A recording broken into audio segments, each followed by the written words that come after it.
22절에서 23절 그리고 35절에서 43절 말씀 우리 교독하도록 하겠습니다.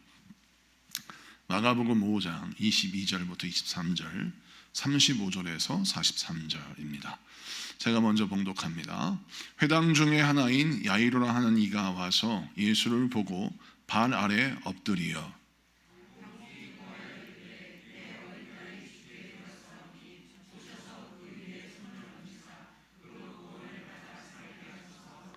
35절 아직 예수께서 말씀하실 때에 회당장의 집에서 사람들이 와서 회당장에게 이르되 당신의 딸이 죽었나이다. 어찌하여 선생을 더 괴롭게 하나이까?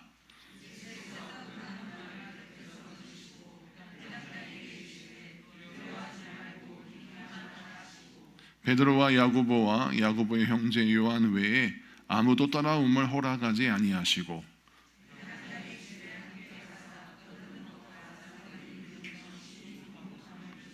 들어가서 그들에게 이르시되 너희가 어찌하여 떠들며 우느냐? 이 아이가 죽은 것이 아니라 잔다 하시니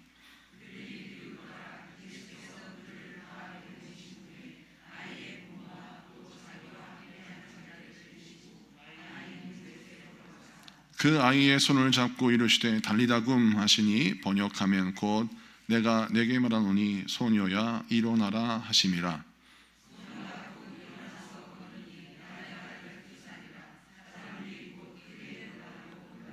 다 같이 예수께서 이 일을 아무도 알지 못하게 하라고 그들을 많이 경계하시고 이에 소녀에게 먹을 것을 주라 하시니라. 아멘. 자, 오늘은 마가복음 5장 21, 23절 말씀 그리고 35절, 43절까지 말씀을 통해서 불안해하지 마라 아직 늦지 않았다라는 제목으로 말씀을 증거할 때 많은 은혜 받는 시간 되기를 바랍니다. 우리가 인생 살면서 불안감을 느낄 때가 있습니다. 그 불안감은 발전해서 우울증으로 또는 공황장애로 우리 심리적인 큰 질병으로 찾아올 때가 있죠. 연결될 때가 있습니다. 그런데 이 불안 증상은 어떻게 생기는 것일까요? 내 힘으로 해결되지 않는 문제 앞에서 너무 극심한 염려를 할 때 그 염려로 인하여 생기는 감정이 불안감이라고 합니다. 이 불안감이 심해지면 심해질수록 나는 정상적인 판단을 내릴 수 없고 정상적으로 보고 듣고 우리 인생의 모든 그 오감의 감각을 제대로 사용할 수가 없어서 결국 마음이 병들고 몸이 병든다고 합니다. 그래서 불안감은 또 만병의 근원인 스트레스의 원인이 된다고 하기도 하죠. 자, 그런데 이 불안감을 우리 모두가 사실 가지고 있는 것은 사실입니다. 왜냐하면 내 힘으로 할 수 없는 것이 얼마나 많이 있습니까? 내 사업과 직장, 내 인생의 생업도 마찬가지입니다. 아무리 열심히 살고 노력을 해도 내 뜻대로 나의 모든 생업과 나의 계획이 잘 이루어지는 것이 아닙니다. 내 자녀도 마찬가지고 나의 사랑하는 가족들도 마찬가지입니다.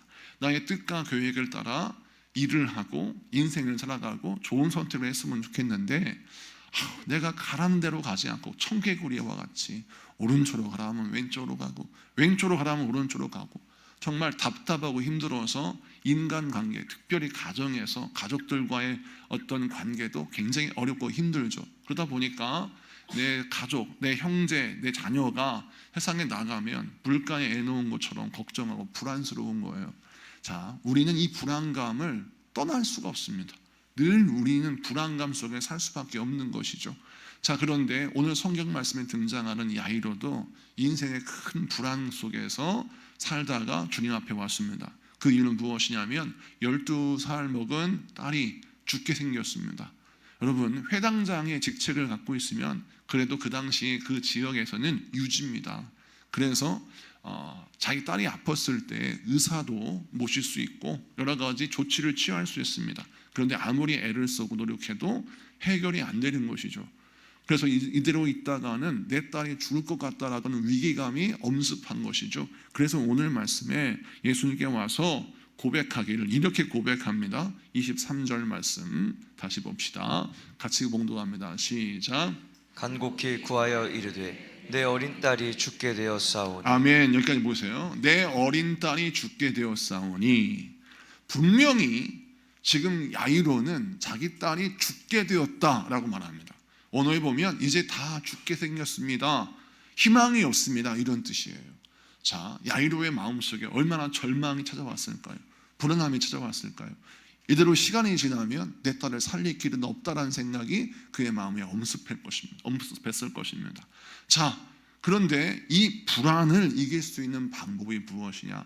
성경은 우리에게 설명합니다. 현대인이 불안을 안 가질 수는 없지만 불안을 이길 수 있는 방법은 있습니다. 성경 말씀에 염려와 불안, 걱정과 근심, 이 모든 부정적인 감정, 나로 하여금 올바른 판단을 내리지 못하게 하고 잘못된 결정을 내리거나 내가 또 성실하게 내 인생을 살아갈 수 있는 힘을 잃어버리게 하는 이 불안감을 해결할 수 있는 방법이 있는데, 우선 다시 23절을 보면 어떤 방법을 써야 하느냐, 23절 다시 한번 읽어주시겠어요? 시작.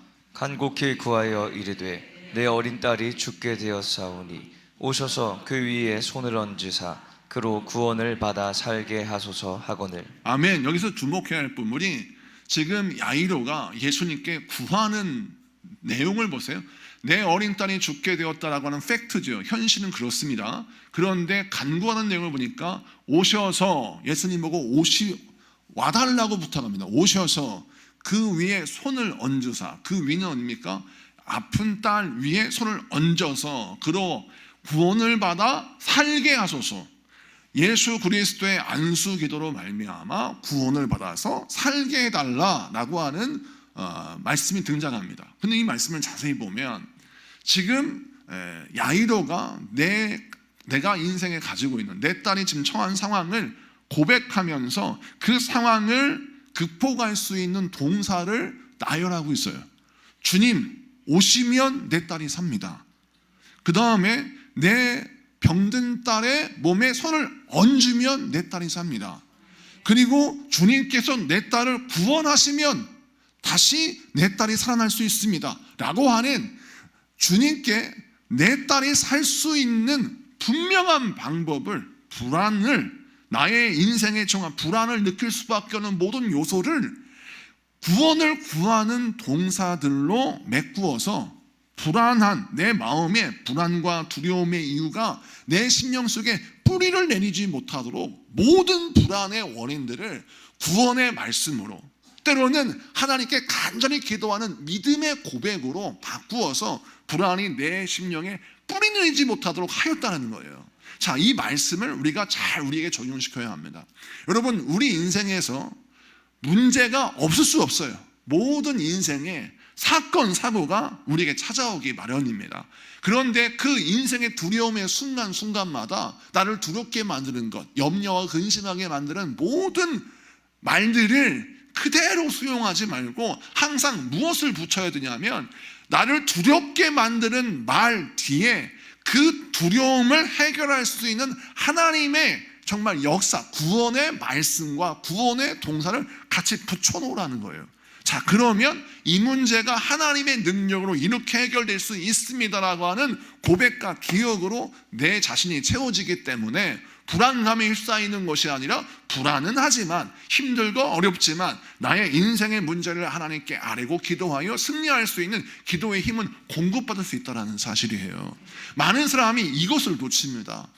내가 두려워할 수밖에 없는, 불안해할 수밖에 없는 이유들을 내 속에서 나열해요. 그것들을 문장과 또 그것들을 어떤 명사와 동사로 명확하게 기록해 놓아서 나로 하여금 두려울 수밖에 없는 이유가 선명하게 비춰지는 거예요. 자, 그러면 이 두려움이 계속 내 마음속에 자리 잡으면 그 두려움은 결국 나를 끝까지 어떻게 밀고 나가느냐, 그 불안함 때문에, 두려움 때문에 좌초되게 만드는 겁니다. 그래서 우리는 항상 두려움의 생각, 또 불안의 이유가 내 안에 찾아오면 팩트를 보도 나도 양심이 있으니까, 내 자녀가 지금 죽게 생겼어요, 이거는 뭐 팩트니까요. 근데 이 문제를 해결할 수 있는 말, 이 문제를 해결할 수 있는 간구, 이 문제를 해결할 수 있는 하나님의 방법들을 그 불안의 요소 위에 반드시 연결시켜야 우리는 불안을 가지고 기도로 승리할 줄 믿습니다. 오늘 이 말씀을요, 여러분 마음속에 새기세요. 그래서 두려워요 라고 끝나지 말고, 두려우니까 기도해서 해결받기 원합니다. 할렐루야. 하나님 무섭습니다. 나의 직장의 문제가 너무 힘들고 어려워서 내 직장에서 내가 지금 이런 어려움이 있습니다 라고 끝나지 말고, 이런 어려움이 있기 때문에 주여 나에게 지혜를 주시옵소서, 피할 길을 허락해 주시옵소서, 더 나은 직장을 허락해 주시옵소서, 부하 직원에게 경쟁에 뒤처지지 않게 하시고, 또 직장 상사에게 주여 내가 정말 미움의 대상이 아니라 형통의 대상이 되게 하시고 도움을 받는 길이 열리게 하여 주옵소서. 이렇게 나의 인생의 모든 문제들, 불안의 요소들, 그것들을 기도의 제목으로 연결시켜 놓으면 우리는 불안감에 떨지 않고 두려움에 주저앉지 않고 여러분 우울증이나 공황장애에 빠지지 않는 거예요. 여러분 이 실제적인 영적인 노하우를 여러분 속에 적용시켜서 여러분 승리하시기 바랍니다. 저라고 왜 두렵지 않겠습니까? 저라도 왜 무섭지 않겠습니까? 저라도 왜 불안감을 갖지 않겠습니까? 그런데 이런 훈련을 통해서 수많은 목회 현장 속에서 만나는 수많은 불안의 요소들을 극복하고 사실은 우울증에 빠지지 않고 또 공황장애에 빠지지 않고 이렇게 강한 멘탈로 승리할 수 있는 성령 충만을 담을 수 있다는 사실이에요. 이것을 기억하시고 여러분의 인생 가운데 이 영적 훈련을 통해서 여러분의 심령이 강해지고 아버지의 말씀과 은혜가 부어지는 그런 은총이 부어지기를 축복합니다. 그 다음 말씀을 좀 보면 35절입니다. 35절 다 같이 읽습니다. 시작. 아직 예수께서 말씀하실 때에 회당장의 집에서 사람들이 와서 회당장에게 이르되 당신의 딸이 죽었나이다. 어찌하여 선생을 더 괴롭게 하나이까? 아멘. 오늘 35절 아직 예수님께서 말씀하실 때 이게 어떤 때입니까? 자, 지금 회당장 야이로는 굉장히 마음이 급해요. 한시가 급합니다. 예수님 빨리 자기 집에 가셔야 돼요. 그래서 예수님께 분명하게 오셔서 내 딸 위에 안수하시고 내 딸을 살려주십시오라고 부탁하고 예수님을 모셔가고 있어요. 자, 그런데 예수님의 앞길을 누가 막았어요? 12 혈류병 여인이 막았어요. 예수님의 옷을 만지는 바람에, 또 예수님이 그 여인을 찾는 바람에, 그 여인과 대화하는 바람에 가던 길이 멈췄습니다. 잠시 지체하게 되었어요. 그래서 예수님이 지금 야이로의 마음은 급한데 가던 길을 멈추고 지금 예수님이 야이로의 집에 가는 신방길인데 그 신방길에 이 12의 혈류병 걸린 여인이 끼어든 거예요. 그러다 보니까 이런 예수님의 모습을 보면서 야이로의 마음속에 어떤 마음이 들었었겠습니까? 더 불안했겠죠. 걱정이 됐겠죠. 이러다가 지체하면 내 딸 죽는 거 아닌가라는 불안과 두려움에 가득 찼을 겁니다. 그런데 아니나 다를까 집에서 사람이 왔는데 예수님 모셔갈 필요가 없다라는 거예요. 딸이 죽었다는 겁니다.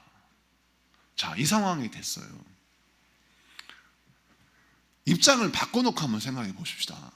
우리가 야이로의 입장이라면 모든 원망을 두 사람에게 퍼부었을 것 같습니다. 첫째는 예수님 어찌 이럴 수 있습니까? 내가 먼저 왔잖아요. 제가 먼저 부탁했지 않습니까? 그리고 이 여인은 살 만큼 살았잖아요.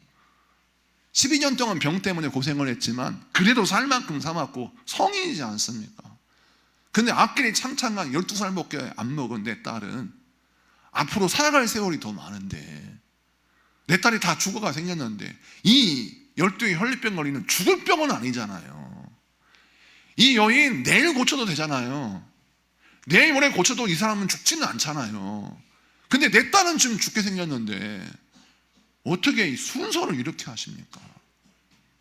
여러분, 온 원망을 예수님께 다 부을 수 있다. 그런데 이 야이로의 원망을 우리가 되짚어보면 틀린 말이 하나도 없어요. 분명히 그럴 수 있습니다. 그 다음에 누구를 또 원망할까요? 이 12의 혈류병 걸리는 여인을 원망하겠죠. 이 눈치 없는 여자야. 어떻게 지금 내 딸이 다 죽게 생겼는데 내 딸을 살리려고 내가 이렇게 달려가는데 어떻게 그 길을 막고 예수님의 갓길을 막아서 내 딸이 살 수 있는 이 황금 타임, 골든 타임을 왜 놓치게 만드냐 라고 하면서 그 여인을 막 나무랄 수 있지 않습니까? 그러니까 12의 혈류병 걸린 여인에게는 은혜의 시간이 야이로의 시간에는 시험의 시간이 됐다는 거예요. 여러분, 우리 인생이 이렇습니다. 누군가는 기도의 응답을 받고 하나님의 기적을 체험하고 막 승리하면서 간증할 때 그 간증을 듣는 사람들 가운데에서는 어떤 사람은 그럼 나는 뭐지? 그럼 나는 뭐예요? 12의 혈류병 걸린 여인은 저렇게 고침받고 나음받고 하나님의 기적을 경험했는데 나는 뭐예요? 라고 하는 시험에 드는 거죠. 이것이 바로 우리 인생에서 만나는 부조리입니다. 누군가는 은혜를 체험하고 누군가는 승리하고 누군가는 성공하고 누군가는 기적을 체험하는데 나는 정작 기도하고 구하고 엎드리고 하소연했는데 예수님은 나를 모른 척하는 것 같고 느긋하게 행동하시고 다른 사람은 내 사정을 중요하게 여기지 않아서 내가 볼 때 내 사정이 제일로 중요하고 내가 볼 때 내 사정이 제일로 급한데 이 12에 혈병 걸린 여인 죽을 병도 아니면서 이 여인이 찾아와서 내 딸을 죽였다라고 생각하는 거죠. 이럴 수 있습니다. 그런데 이때 예수님이 야이로의 마음을 꿰뚫어 보신 거죠. 우리들의 마음을 꿰뚫어 보시는 거예요. 그래서 뭐라고 하십니까? 자, 36절을 보겠습니다. 36절 다 같이 읽습니다. 시작. 예수께서 그 하는 말을 곁에서 들으시고 회당장에게 이르시되 두려워하지 말고 믿기만 하라 하시고. 아멘. 예수님께서 곁에서 지금 집안 사람들이 야이로에게 하는 말을 다 들으셨다라고 했어요. 들으시고 여기에 주목해야 돼요. 들으시고 옆에서 다 들으세요. 우리 예수님은 여러분이 시험 들 수밖에 없는 말을 듣는 현장에 같이 계세요. 그리고 왜 시험에 드는지 아십니다. 왜? 들으시니까. 여러분이 어떤 말을 듣고 시험 들고 여러분이 어떤 말을 듣고 넘어지는지 주님이 들으세요. 그런 예수님이 변명하십니까?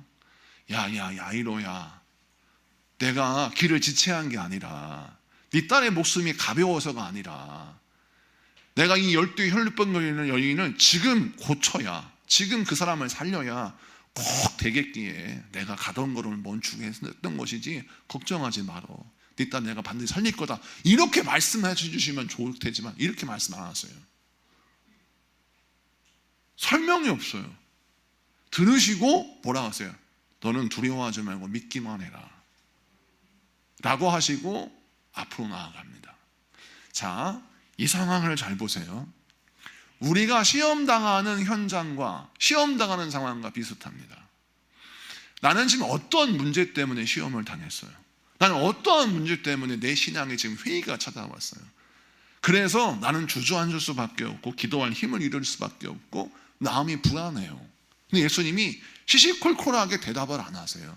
설명을 안 하세요. 그리고 뭐라 합니까? 두려워하지 말고 불안해하지 말고 넌 믿기만 해 라고 가시던 걸음을 계속 가세요. 야이로를 데리고 그 집으로 가세요. 예수님 오실 필요가 없습니다. 이미 죽었습니다 라고 말을 해도 예수님은 그 길을 가세요. 이 장면이 굉장히 중요한 장면이에요. 여러분, 달리다굼을 통해서 예수님이 그 죽은 소녀를 살리시는 이 놀라운 부활의 이 소생의 기적을 행하시는 기적은 누가 체험하느냐? 시험 들 수밖에 없는 말을 듣고 내 마음이 시험에 무너질 수밖에 없는 그 한계점을 만났을 때 주님께서 말씀을 주셨어요. 두려워하지 말고 믿기만 해라. 이 말씀을 듣고 붙들고 어떻게 해야 돼요? 더 갈 필요가 없다고 말하는 사람들 앞에서 더 가는 모습을 보여줄 때 여러분 돌파의 역사가 일어납니다. 많은 사람이 어디에서 멈추고 어디에서 포기하고 어디에서 실수하느냐? 내가 믿음으로 야이로처럼 믿음으로 예수님께 와요. 간구해요. 기도해요. 그리고 응답을 받을 찬스가 왔어요. 그런데 내가 예수님의 응답을 받기도 전에 시험이 찾아오는 거예요. 시험. 고난이 찾아옵니다. 환난이 찾아옵니다. 그러면서 내 마음에 실망이 확 들어차는 거죠. 자, 불안은 항상 실망을 동반합니다. 두려움은 항상 실망을 동반해요. 시험도 항상 실망을 통해서 시험이 듭니다. 우리 인생은요 얼마나 많이 실망하는 줄 아십니까? 집 안에서도 그렇고 직장에서도 그렇고 인생에도 그렇고 수많은 이유 때문에 실망할 때가 많아요.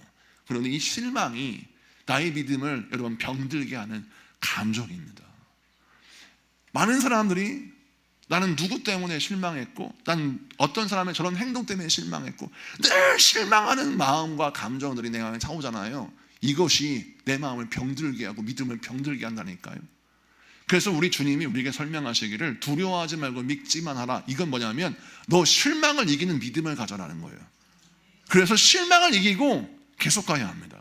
만약 야이로가 여기에서 실망해서 딱 멈추고 갔을 필요가 뭐가 있습니까? 예수님, 아니 다 죽었대잖아요. 아니 예수님 귀찮게 하지 말라고 우리 집안 사람들이 말하지 않습니까? 선생님을 더 괴롭히지 말라고 했는데 이제 다 필요 없어요. 예수님 그냥 가세요. 그냥 필요 없어요 라고 실망해서 시험 든 사람의 전용 그냥 다 필요 없어요. 나 기도도 안 할 거예요. 오시지 마세요. 제가 어떻게 이러게 잘할까요? 시험 들면 신방 오지 말라고 그래요. 신방 오지 마세요. 만나기 싫어요. 막 이런단 말이에요. 그러면 여러분 죽은 딸 못 살립니다.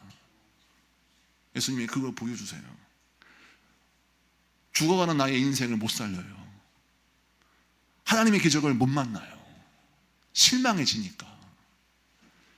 예수님께 실망할 수밖에 없고 예수 믿는 사람들에게 실망할 수밖에 없는 상황이 왔는데 예수님 뭐라고 하세요? 두려워하지 말고 믿기만 하라. 너의 오감의 판단을 믿지 마. 이것입니다. 여러분 왜 실망하고 불안하냐? 우리 오감의 결론이 실망할 수밖에 없는 이유를 들어대기 때문에 그래요. 그런데 우리 오감의 판단은 실망할 수밖에 없는 이유를 들어대지만 영적인 감각은 실망할 때가 아니라는 거예요. 지금 실망할 때가 아니다. 믿을 때다. 할렐루야. 자, 우리의 오감의 감각의 결과와 우리의 영적인 감각의 결과가 다르게 되는데 그때 우리가 살려면 어떻게 하냐면 우리 오감의 결과를 따르지 말고 성령님의 주장하신 감동을 따라야 하는 거예요. 지금 네가 두려워할 때가 아니야. 실망할 때가 아니야. 주님이 이끄시는 대로 주님께서 말씀하신 대로 주님이 가신 대로 따라가면 돼 라고 말씀하실 때 따라가면 되는 거예요. 성경 말씀 보니까 따라가요. 그냥 따라갑니다. 따라가는데 그때 예수님이 이제 어떤 결정하시느냐 이렇게 하십니다. 17절 37절을 보겠습니다. 37절 다 같이 했습니다. 시작. 베드로와 야고보의 형제 요한 외에 아무도 따라옴을 허락하지 아니하시고. 아멘. 여기서 중요하시죠? 우리 예수님이 의심하는 자, 실망한 자, 비웃는 자 못 따라오게 합니다. 기적의 현장을 보지 못하게 해요. 하나님의 역사의 현장에서 제외시켜 버립니다.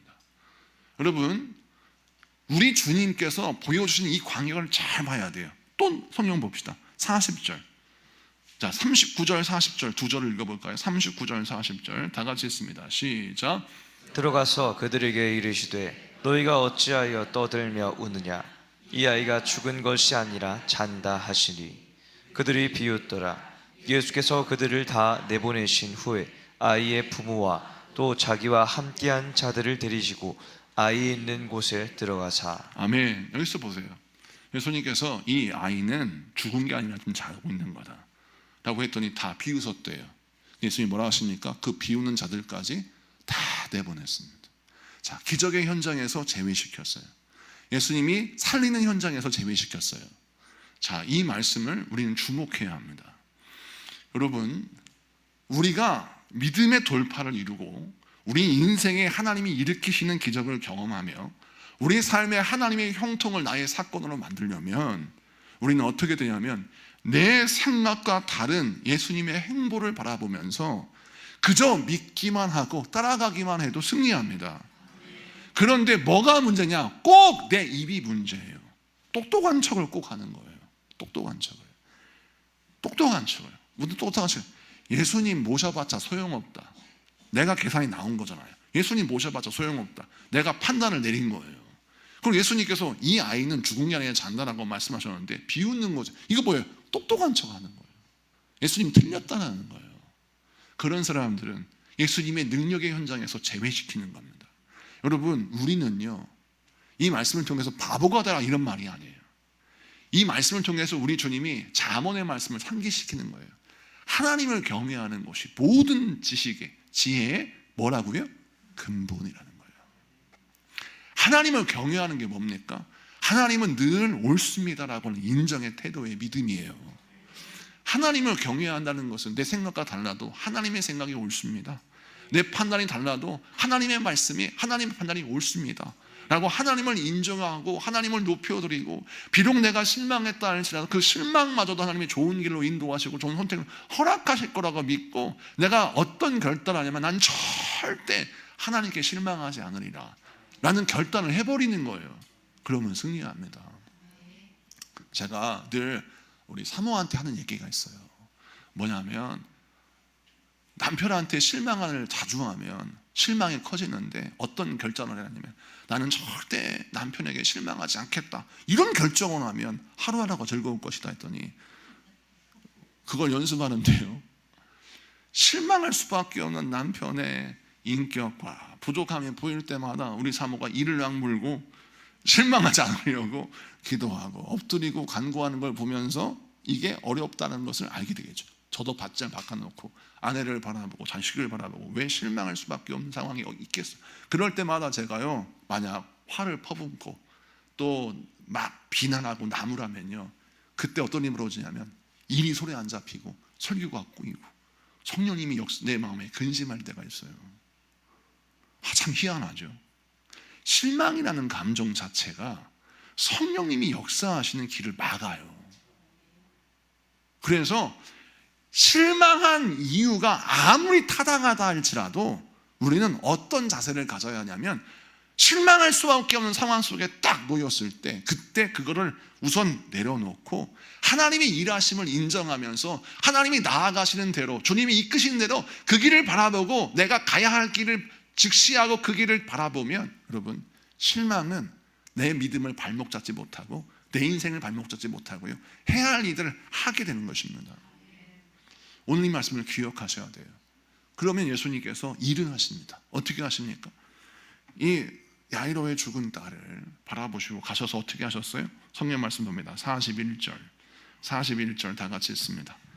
시작. 그 아이의 손을 잡고 이르시되 달리다굼 하시니 번역하면 곧 내가 내게 말하노니 소녀야 일어나라 하심이라. 42절. 소녀가 곧 일어나서 걸으니 나이가 12살이라. 사람들이 곧 크게 놀라고 놀라거늘. 아멘. 자, 오늘 말씀 보세요. 소녀야 일어나라 라고 말씀하신 내용을 잘 보십시다.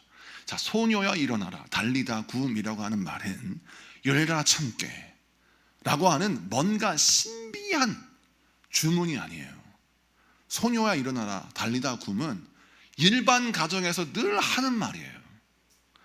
야, 아무개야 일어나 학교 가야지 라고 아이를 깨울 때 소녀야 일어나 달리다 구음 이렇게 하는 거예요.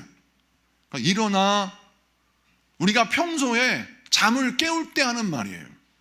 아무개 학교 가야지, 출근해야지, 지금 뭐 하고 있어, 빨리 일어나, 지각한다, 그때 하는 말이 달리다 굼이에요. 일어나라. 그런데 쿰이라고 하는 이 일어나라는 말을 그냥 우리도 일반적으로 하는데 우리 예수님이 말씀하시니 일어나라 라고 하는 단어가 살리는 단어로 변모하는 것입니다. 이것을 통해서 우리 주님이 보여주시는 그림이 있죠. 자, 실망할 수밖에 없는 상황에 놓였어요. 사람에게 실망하고 예수님께 실망할 수밖에 없어요. 그런데 거기에서 멈추지 않았어요. 주님이 가르치신 대로, 이끄신 대로 따라갔어요.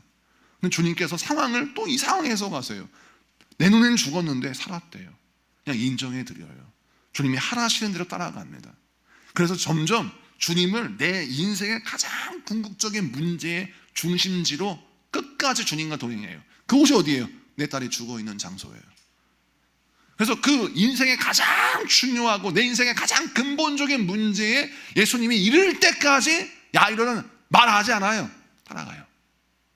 그리고 예수님이 야이로가 평소에 하는 말 그대로 소녀야 일어나라 라고 명령하시는데 그 딸이 죽은 자가 일어나고, 여러분, 생명을 잃은 자가 산 자가 되어서 놀라운 기적을 경험하게 되는 것을 보여주시면서 우리에게 뭘 보여주시냐면, 실망에 지지 않고 주님을 끝까지 따라가는 자의 입술의 모든 평범의 언어가 예수님의 권세가 담기니 어떤 언어가 돼요? 살리는 언어가 되고, 할렐루야, 기적의 언어가 되고 능력의 언어가 되는 줄로 믿습니다. 그러므로 여러분, 우리의 일상적인 언어가, 우리의 일상의 평범한 삶이 어떻게 기적의 언어가 되고 기적의 삶이 되는가, 그 방법은 무엇인가? 실망에 지지 않고 주님 가신 길을 끝까지 따라가서 내 인생의 궁극적인 문제에 예수님이 도착하실 때까지 난 실망하지 않고 주님을 지지하는 거예요. 그러면 승리합니다. 그런데 많은 사람이 똑똑한 척해. 예수님 틀린 것 같아요. 예수님 아닌 것 같아요. 여러분, 사람은 틀릴 수 있어요. 우리도 틀릴 수 있습니다. 그러나 예수님은 틀리지 않으세요. 할렐루야. 예수님은 언제나 옳으십니다. 그래서 주님을 공의로우신 주라고 합니다. 주님은 공의로우신 분이십니다. 주님은 완전하신 분이십니다. 나는 불완전하지만 주님은 완전하신 분이에요. 그래서 항상 우리는 무엇을 인정해드리냐면 주님은 완전하십니다. 내가 이해하지 못할 뿐이지. 주님은 완전하십니다. 내가 깨닫지 못할 뿐이지. 그러므로 여러분 인생의 가장 중요한 자리에 주님이 이르실 때까지 여러분은 주님을 인정해드리고 묵묵히 주님을 따라가서 실망을 이기는 믿음의 힘, 그 힘을 가져서 여러분의 평범한 언어에 예수님의 권세가 실리는 역사가 임하기를 축복합니다. 여러분의 평범한 그 언어에 예수님의 기 살리는 능력이 부어지기를 바랍니다. 자, 그러면 어저께까지만 해도 아무런 능력 없는 나의 인생이었는데 예수님의 은혜를 체험하고 예수님과 함께하는 경험을 함을 통해서 어떤 일이 벌어져요? 어저께까지만 능력 없던 나의 언어가 오늘은 강력한 능력의 언어가 되고 내가 영혼을 살리는 사람이 되고 내 영혼이 내 가정에 하나님의 놀라운 은혜로 말미암아 궁극적인 인생의 문제가 해결되는 역사가 일어난다는 사실이에요. 이것을 붙들고 승리하신 여러분에게 축복합니다. 우리 다 같이